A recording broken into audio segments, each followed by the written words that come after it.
Bonjour à tous, j'espère que vous allez bien. Aujourd'hui, on se retrouve dans un format différent. Je vous ai filmé 8 recettes qui sont à la fois rapides, saines et gourmandes et adaptables au protocole Low FODMAP. Et je vais en même temps vous expliquer tout le protocole FODMAP, les 3 phases de A à Z en détail. Allez, on se retrouve tout de suite.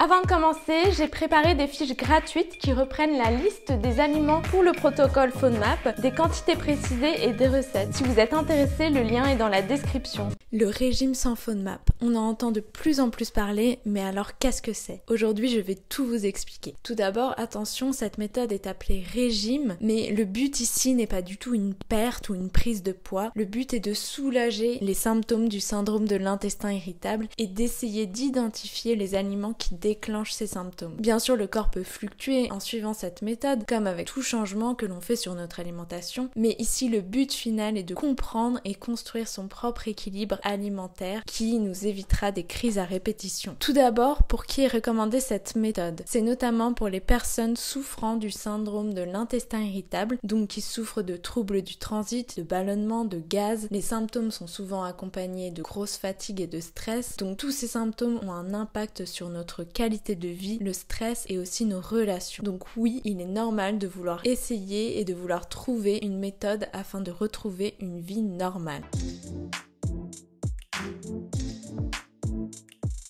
Alors que sont les FODMAP? Petite minute scientifique, FODMAP est l'acronyme pour Fermentable, Oligosaccharides, Disaccharides, Monosaccharides and Polyols. C'est un groupe de glucides à chaîne courte, particulièrement difficile à digérer, qui passent par le petit intestin où ils ne sont pas absorbés, puis dans le côlon. C'est par les bactéries du côlon que ces glucides vont fermenter et c'est à ce moment qu'une réaction va nous provoquer des ballonnements, gaz, constipation, diarrhée, reflux, bref, bien sympathique, vous connaissez. Et vous allez me dire alors où sont les FODMAP? Nous allons donc devoir retirer de notre alimentation plusieurs groupes. D'abord les galactanes, les haricots, lentilles, pois chiches, en gros certains légumes et produits à base de soja. Le fructane, présent dans l'ail, l'oignon, le blé, brocoli, choux, etc. Le lactose, donc les produits laitiers comme le lait, la crème, la glace. Il faudra donc consommer des produits sans lactose. Il faudra surtout éviter les fromages allégés et transformés qui sont les pires pour notre digestion. Ensuite le fructose, présent dans le miel, les sucreries, le sucre de certains fruits comme la pomme, la poire, la banane mûre et les sirops sucrants comme le sirop d'agave. Par contre, je vous rassure, on a toujours le droit au sirop d'érable. Et enfin, le sorbitol, mannitol, donc qui se trouve dans les produits light comme les chewing-gums, bonbons, de nombreux fruits comme les abricots, pêches ou l'alcool. Donc vous allez me dire, mais alors qu'est-ce qu'on peut manger? Ne vous inquiétez pas, finalement nous avons de nombreux substituts. Il s'agit juste de revoir sa manière de composer ses plats, de cuisiner avec des farines bien sûr sans gluten, des boissons végétales et par exemple du yaourt végétal à la noix de coco. Il faut vraiment essayer de le prendre comme un challenge, un jeu, une manière de tester des nouvelles choses en cuisine et de redécouvrir des saveurs. Comme vous pouvez le voir dans ma vidéo, on peut toujours manger des porridge, des yogourts avec du granola maison, certains fruits frais, des pancakes à la banane ou non. Oui, je sais que certains en ont marre de voir la banane ajoutée partout depuis la tendance du healthy lifestyle. Plus de gluten, ok, mais on peut toujours réaliser des gâteaux à partir de farine sans gluten, de flocons d'avoine, de lait d'amande. Ok, le terme exact est boisson végétale pour les puristes. Pour les féculents, on a aussi des pâtes sans gluten, du riz, quinoa, polenta, pommes de terre, vermicelle, nouilles de riz. Bref, vous avez compris. Crash test de la pâte sans gluten.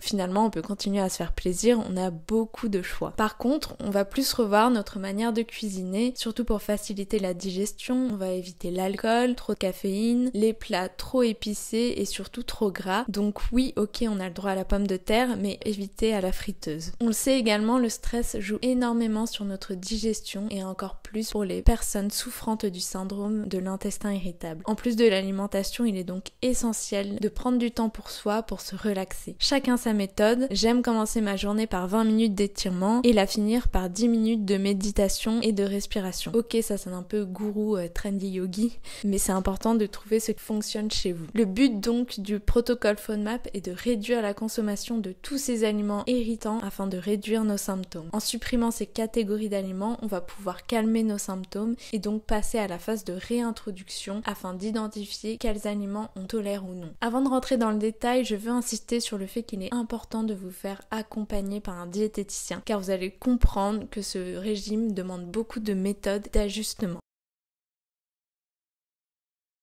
Ce régime FODMAP est en 3 phases. La première phase, la phase d'élimination, comme son nom l'indique, on va supprimer tous les aliments FODMAP de notre alimentation. Attention à se baser sur la bonne liste, je conseille la liste Monash. Faites attention aux portions, certains aliments deviennent FODMAP au-dessus d'une certaine quantité consommée. Cette phase dure de 2 à 6 semaines, le temps de réduire totalement nos symptômes. Attention bien sûr à bien continuer à manger, il y a de nombreux substituts donc on ne doit pas ici tomber dans la sous-nutrition.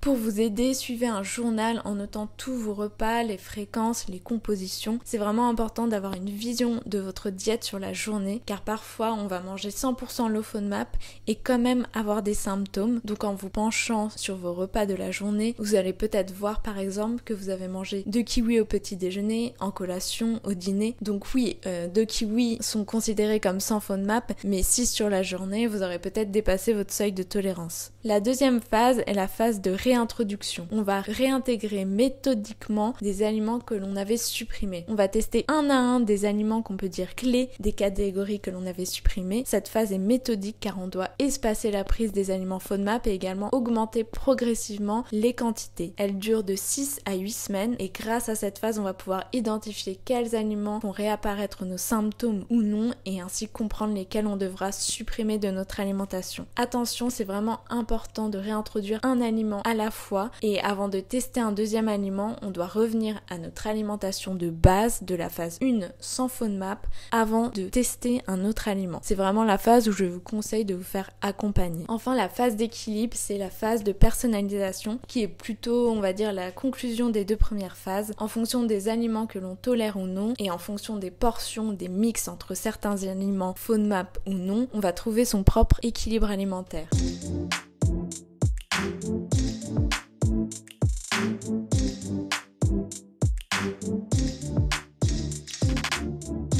On peut également décider d'inclure certains aliments que l'on a du mal à digérer. Si l'on ne peut vraiment pas s'en passer, on aura alors étudié sous quelle quantité, à quel moment le plus propice on peut consommer ces aliments. Il est vraiment important de garder une alimentation plaisir pour notre corps et pour notre esprit. Ce serait bien trop triste de garder une alimentation fade sans plaisir toute sa vie. Il faut vraiment trouver son équilibre.